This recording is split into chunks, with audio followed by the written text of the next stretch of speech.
Dalam nama Bapa dan Putra dan Roh Kudus. Amin. Rahmat Tuhan kita Yesus Kristus, cinta kasih Allah, dan persekutuan Roh Kudus besertamu dan sertamu juga. Saudari yang terkasih dalam Kristus, pada kesempatan ini kita berkumpul mensyukuri atas segala kebaikan Tuhan yang boleh kita terima selama ini, dapat berupa KPR, berupa pakaian liturgi, kasula, sekolah, buku liturgi, dan juga alat komunikasi. Semua itu Tuhan berikan kepada kita melalui orang-orang baik yang kita jumpai.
Saudara-saudari yang terkasih dalam Kristus, kalau kita membaca peristiwa teks-teks Perjanjian Lama, di sana seringkali ada peristiwa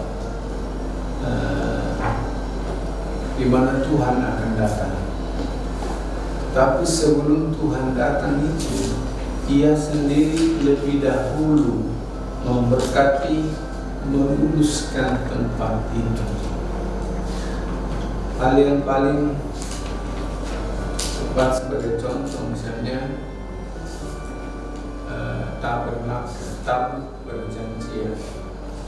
Tabut perjanjian ini sesuatu yang baru, yang khusus, dan itu dikuduskan oleh Tuhan sendiri. Nah, di dalamnya ada tongkat Harun, ada 2 loh batu berisi 10 perintah Allah, dan ada juga manna. Nah, itu dikuduskan supaya Tuhan bisa hadir di tengah-tengah umatnya. Nantinya dalam konteks itulah, kalau kita bicara Maria sebagai tabut perjanjian baru, di dalamnya itu ada tongkat kegembalaan Yesus, ada firman Allah yang menjadi manusia, dan ada roti hidup Yesus itu sendiri. Itulah sebabnya sebelum Maria ini dijadikan tabut perjanjian baru, dia dikuduskan. Roh Kudus datang kepadanya. Itu adalah peristiwa di mana Allah menguduskan tempat tinggal putranya. Jadi keperawanan Maria itu adalah bagian penting dari bagaimana Allah menguduskan Maria.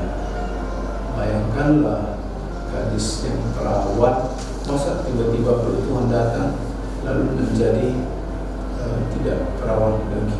Tuhan tidak datang untuk merusak, tapi justru untuk meneguhkan, meluruskan. Nah, apa yang mau saya katakan dari cerita ini? Kalau tempat ini mau kita jadikan tempat di mana Tuhan datang, maka terlebih dahulu kita harus mohon kepadanya untuk menguruskannya.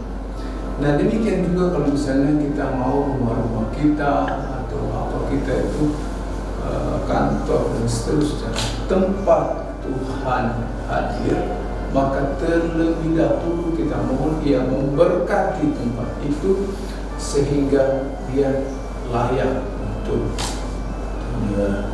tinggal di dalamnya. Nah, itulah yang mau kita buat hari ini. Sesungguhnya memang ketika kita suci, tidak ada satu rumah yang bisa kita bangun untuk Tuhan, sebab rumahnya, materialnya, segala sesuatu adalah miliknya.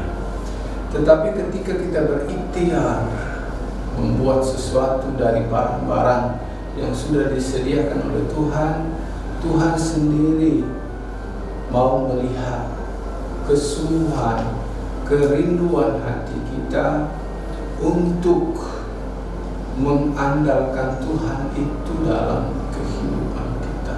Itulah gambaran diri mengapa kita buat kapel ini, 4 doa ini. Kita mau mengatakan bahwa kita mengandalkan Tuhan dalam seluruh jalan hidup kita sebagai tekis, sebagai karyawan-karyawati di tempat ini. Dan jalan hidup kita tidak ada lain, pasti di sini. Dan tiba-tiba saja nanti kita pensiun, kita sudah tua. Hal yang mana saja yang bisa dinilai sebagai bagian dari kebaikan perjalanan hidup kita, yaitu tadi sejak kita berada di sini. Oleh karena itu, baiklah tempat ini juga menjadi tempat doa kita. 1 menit, 2 menit berdoa di sini, karena ketika kita mohon Tuhan hadir di sini melalui pemberkatan ini, Dia sungguh tinggal di sini, mau mendengarkan kita. Ada argumentasi orang Tuhan bisa datang di mana-mana. No, Tuhan memang bisa datang di mana-mana, tetapi Dia memiliki dan mau memilih tempat khusus sebagai tempat pertemuan dengan umatnya. Kalau dalam perjanjian baru, biasanya Dia mau di atas gunung. Kan bisa saja misalnya di laut, di mana-mana kan Tuhan bisa bertemu. Tapi Tuhan itu sendiri ingin sesuatu yang yang mau supaya lebih intens, lebih akrab, lebih dekat.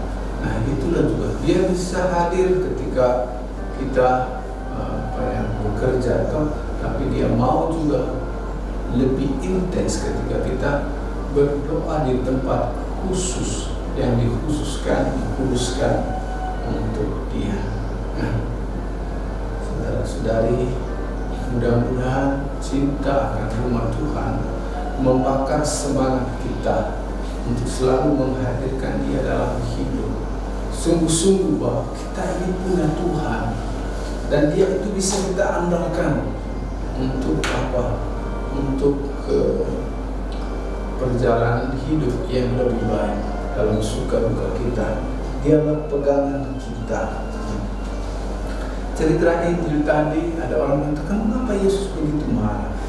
Nah, di dalam cerita ini bukan soal menjualnya di tempat itu yang paling tidak baik, tetapi mereka ini, orang yang berjualan di bait Allah ini, berlaku tidak adil, menindas orang kecil. Bayangkanlah bapak-bapak, Kalau orang dari Pasaman itu datang mau membawa persembahan di katedral, dia membawa, katakanlah itu ya, lembu yang sangat bagus, baik sekali, tambun, keren gitu ya.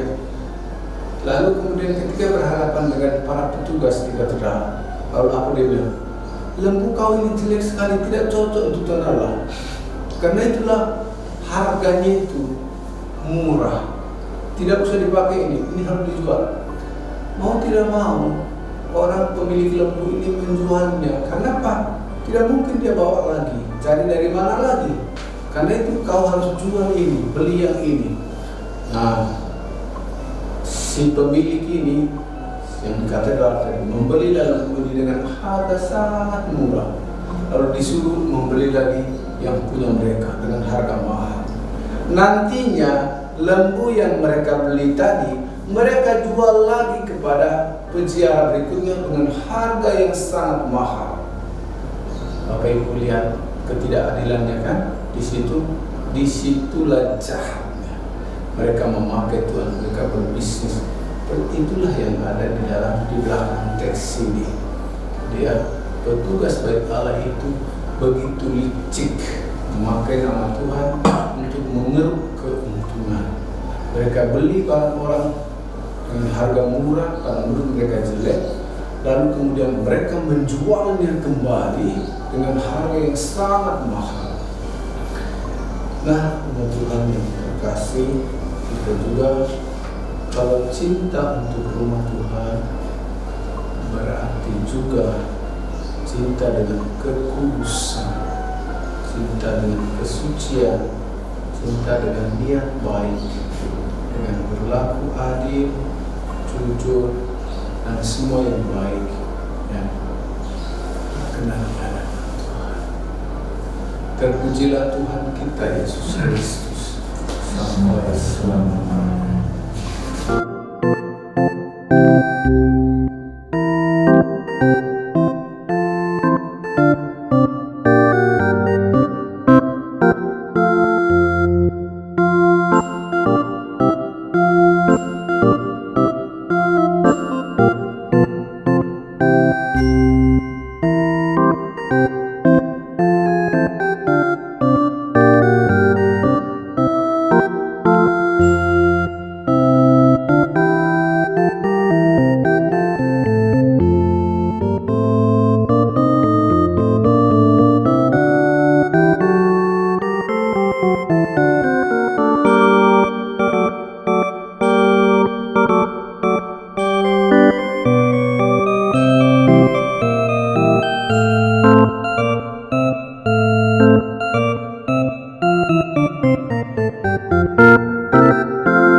bersamamu dan bersama roh. Semoga saudara sekalian diberkati oleh Allah yang Maha Kuasa, Bapa dan Putra dan Roh Kudus. Amin. Dan ini perayaan Ekaristi, pemberkatan kabel dan studio kita ini telah selesai. Syukur kepada Allah. Marilah pergi kita diutus. Amin.